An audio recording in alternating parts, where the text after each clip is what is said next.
Representative Reed. Thank you very much, Mr. Speaker. I would make a motion to proceed to the immediate consideration of Senate Bill 261. Thank you. And Representative Dermody on that motion, please. Thank you, Mr. Speaker. Mr. Speaker, I'd urge the members to support the motion to proceed. Members, the bill was amended yesterday at about 4:27 p.m. with the last amendment. So for us to vote on this at this time, we need a motion to proceed. All those in favor will be voting aye. Those opposed, nay. Members will proceed to vote.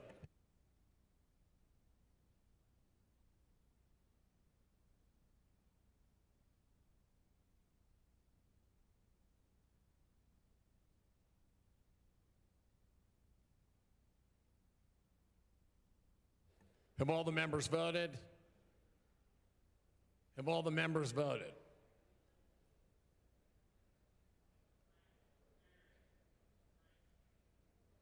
Please, everybody, check to see if you voted. There are some members that have not voted that are in their seats.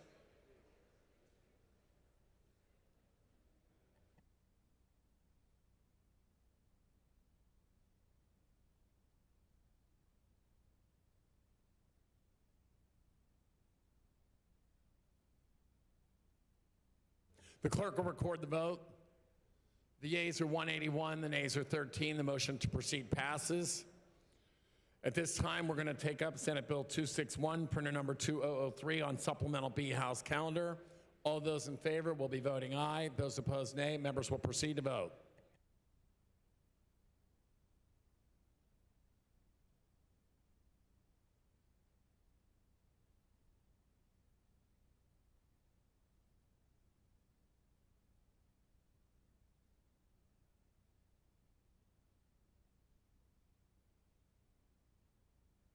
Have all the members voted?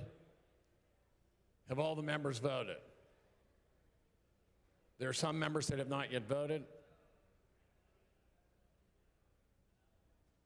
Have all the members voted? The clerk will record the vote. The yeas are 173, the nays are 21. That is a vote on third consideration. That was the final passage vote on third consideration. Representative Rossi, I offer you unanimous consent remarks. Thank you, Mr. Speaker.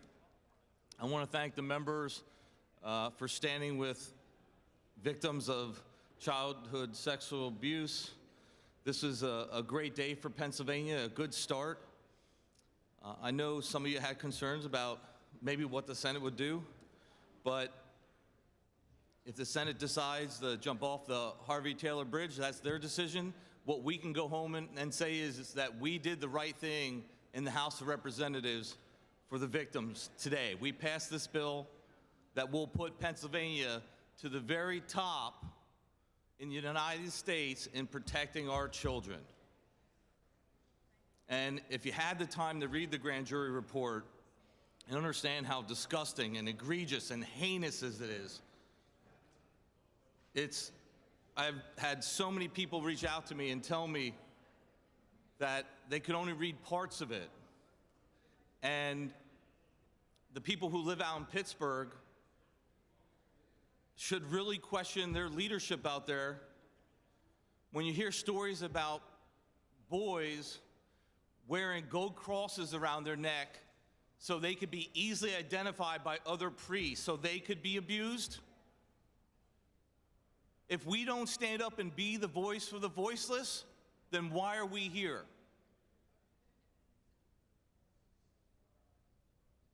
And I understand that some of us have some constitutional concerns. After all the case law that I studied, I thought it was unclear what would happen. But all victims ever wanted was an opportunity for justice, to be able to walk into that court of law and expose their perpetrator. And maybe we could protect future kids from being abused. That's our job here in this Commonwealth. That's what the 10th Amendment says. That's what the 14th Amendment says. So members who voted in support of this, go home and be proud and let your people know that you stood with victims. You did not stand with pedophiles or the institutions that will protect those pedophiles. and Majority Leader Dave Reed for calling up that vote yesterday while all those victims were here so they could be part of this process. They will never forget that. As I said it before, your moral compass has truly guided you, and you will be sorely missed here on the floor. Leadership like you does not come around often, and I'm glad just to be part of this body with you in it. Members, go home and be proud of what we did today. Thank you, Mr. Speaker.